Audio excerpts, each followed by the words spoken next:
I'm sitting there, and all of a sudden my son comes in, and he's like, "Dad, Adam Schefter's on with McAfee and Hawk on the McAfee show, and he's talking Niner quarterbacks."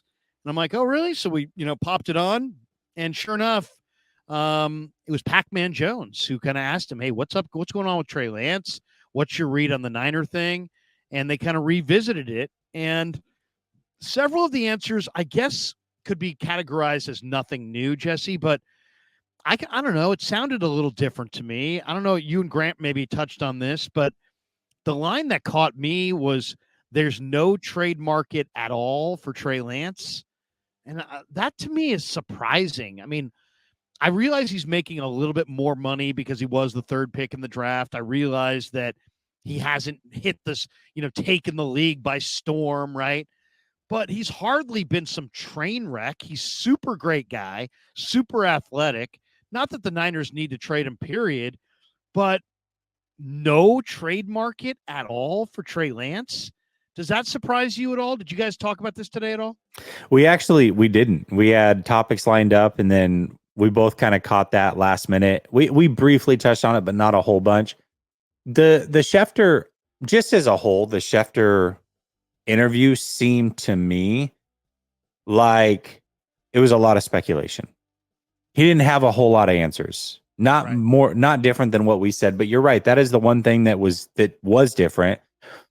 However, it was hard for me to tell what he meant, because right after he said, well, they traded a lot to get him, and they're not going to get anything close to that. And so kind of what the value is and around the league, it's just there's not a market for him. So do you mean there's not a market for him based off of what they would want?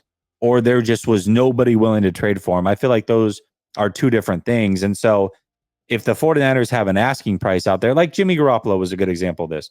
Last year, there was no market for Jimmy because of the injury. But also, if the 49ers were asking for 2 second-round picks, which was rumored to be the case, of course there was no market for Jimmy Garoppolo under those pretenses. But if it's like, hey, we'll give you a 5th, then all of a sudden there's a market for Jimmy Garoppolo. So that's kind of the way that I took away that conversation with Shefty, because he did throw in compensation immediately after, and that the 49ers, hey, they would want something for him because they got to close the gap somehow. They gave up a lot for him. That's how I took that conversation. How did you read it? Well, I don't know. I mean, it just seems like I talk to so many people that are pro Trey Lance that every time I hear people that are not kind of in my echo chamber, it sounds very anti-Lance. I had Guy Haberman and John Middlecoff on yesterday, and it's the same way when you talk about Purdy. If everything's not positive, it's like you're anti whoever. So, but go ahead. Yeah, I just feel like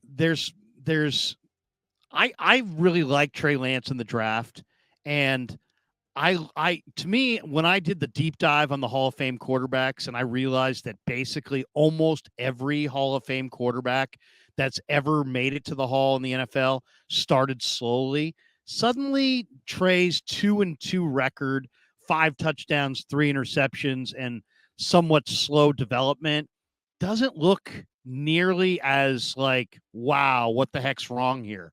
That to me looks kind of like par for the course. So I don't look at, and I'm even the guy that I don't really look at Sam Darnold as a failure. I look at a 25-year-old guy who's been on some bad teams. I don't look at Trey Lance as a failure. I look at a guy who played very little college football and has some bugs to work out mechanically. I don't look at these guys as failures. I kind of look at them as viable quarterback candidates. Now, I'm more skeptical about Darnold because I didn't like him coming out of USC. I felt like he had, turnover issues. Trey was a much more of a speculative prospect because he didn't play a lot. And the level that he played at, he did things that he just can't do in the NFL. Some of those highlights from North Dakota State where he's running left and here comes a defender and he's stiff arm into the turf and I'm running by you. I mean, that's something that you see like the gigantic kid in Pop Warner do to the tinier little kids. Or Josh Allen. Like Josh Allen does those things still somehow. Yeah. Yeah. But I mean, it's like when you're on a different level than your competitors.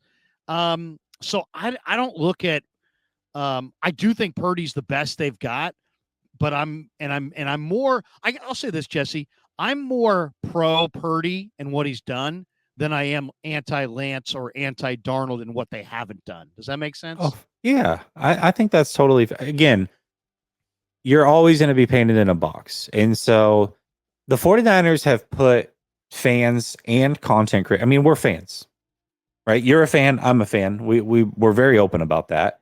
And so as a fan, the 49ers have put fans in a box where they've got it. For the most part, you got to choose.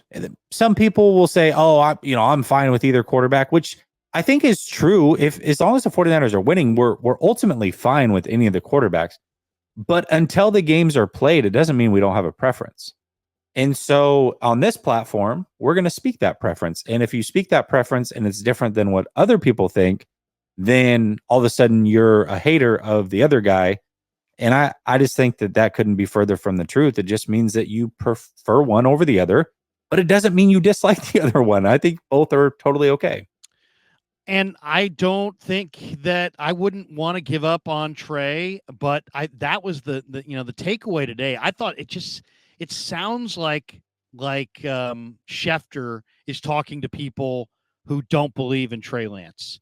And it sounds like the league doesn't believe in Trey Lance, because it sounds like there's a bunch of teams out there that wouldn't have interest in trading for him. But you're right. We don't know. Maybe the 49ers wanted a 1, a 3, and a player.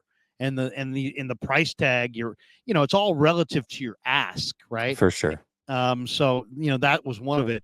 That was one of the points. The other thing that's like you're having a garage sale, okay, and you've got, I don't know, whatever, a flower pot that you've listed at $7, and all day Friday nobody wants it, all day Saturday nobody wants it, and then all of a sudden for the last hour you put it down to $1, and now you got 3 people surrounding it.